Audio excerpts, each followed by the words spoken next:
Good evening friends. BMC clerk third शिफ्टचा paper होता.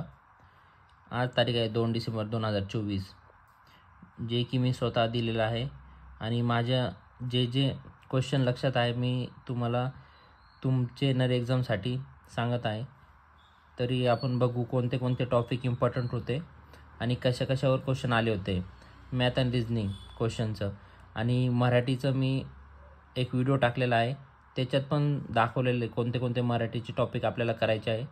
तुम्ही मागं जाऊन बघू शकता. माझ्या चॅनलवर मराठीचं टाकलेलं आहे आणि आता मॅथचा मी टाकत आहे आणि मॅथमध्ये कसे क्वेश्चन आले होते मी तुम्हाला दाखवतो आहे. तेवढे माझ्या लक्षात होते, मी एकदम परफेक्ट दाखवतो आहे. हे बघा, सिटिंग अरेंजमेंटवर 4 क्वेश्चन आले होते. जसे की 6 विद्यार्थी आहे आणि उत्तरेकडे तोंड करून बसलेले आहे.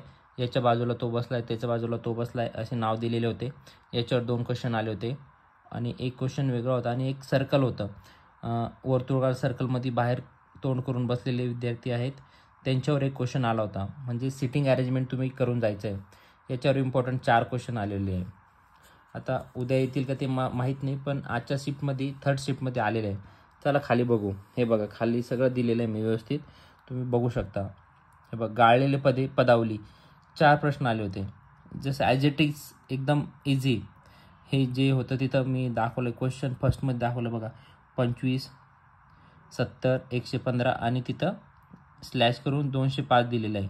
म्हणजे इथं +45 करून उत्तर आले. मतलब 45चा फरक आहे, डिफरंट आहे. तर ते करून आपण उत्तर एकदम इझी होतं पदावली. तर ह्या टाईपमध्ये क्वेश्चन आलेले आहे मित्रांनो 4, कारण एकदम इझी आहेत, कोणी पण सोडू शकतं याला. त्याच्यानंतर खाली बघा, हे आलेले PQS KJH, म्हणजे Pच्या खाली एकदम K येतं, Qच्या खाली J, H, S असं एकदम इझिली हे 2 क्वेश्चन, हे 4 आणि हे 2, हे 6, हे 6 झाले आणि 4 10 एकदम इझी क्वेश्चन होते. सिटिंग अरेंजमेंटचे थोडे हार्डली होते, पण हे पदावलीचे 6 क्वेश्चन एकदम इझी होते, कोणाला पण जमतील. त्याच्यानंतर मित्रांनो खाली बघू शकता, दिशावर प्रश्न आला होता, सोपा होता. ॲज इट इज तसा होता तसं मी तुम्हाला दाखवतो. बघा, रवी उत्तरेकडे तोंड करून उभा आहे. तो उत्तरेकडे 2 किलोमीटर चालत जातो, नंतर उजवीकडे वळतो आणि 3 किलोमीटर चालतो, नंतर परत उजवीकडे वळतो आणि 3 किलोमीटर चालतो. आता त्याचे तोंड कोणत्या दिशेला आहेत? डायरेक्ट दिलेले आहे, दक्षिण, पश्चिम, पूर्व, उत्तर. हा पण एकदम सोपा प्रश्न आहे मित्रांनो. तर दिशावर एक प्रश्न आलेला आहे. त्याच्यानंतर नातेसंबंध, हे बघा, नातेसंबंधावर 2 क्वेश्चन आले होते. हे तर आपल्याला काढावं लागतील. होते त्याच्यात पती पत्नी, मुलगा मुलगी, हे क्वेश्चन होते 2. त्याची माझ्या लक्षात नाही, पण 2 क्वेश्चन आलेले. त्याच्यानंतर बघा, एक क्वेश्चन मॅथ रिजनिंगचंच येतं. मॅथचे ते एक पण क्वेश्चन नाही आहे. एक क्वेश्चन हा होता, जसं ॲज इट इज मी तुम्हाला दाखवत आहे. शंकर वरून 18वा आहे, रवी खालून 21वा आहे आणि त्यांच्यामध्ये 13 विद्यार्थी आहेत. तर एकूण विद्यार्थी किती? यांच्यामध्ये 13, इथं माझं 13 विद्यार्थी आहेत.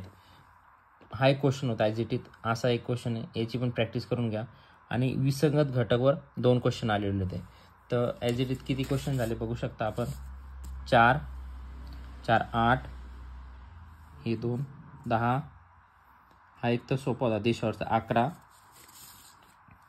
12 13 14 15, जे की 15 म्हणजे एकदम ॲज इट इज लक्षात होते. मी तुम्हाला सांगितलं आहे, कारण तुमचा पण पेपर येणार आहे आणि मॅथ जास्त मॅथवर फोकस नका करू, रिजनिंगवर फोकस करा, कारण रिजनिंगवर जास्त क्वेश्चन आलेले आणि मराठीत ॲज इट इज तसे क्वेश्चन आलेले. मी एक व्हिडिओ टाकलेला आहे मागं, तुम्ही प्लीज तो बघून घ्या, कारण तुम्हाला त्याचा नक्की फायदा होणार आहे आणि याचा पण नक्की फायदा होणार आहे.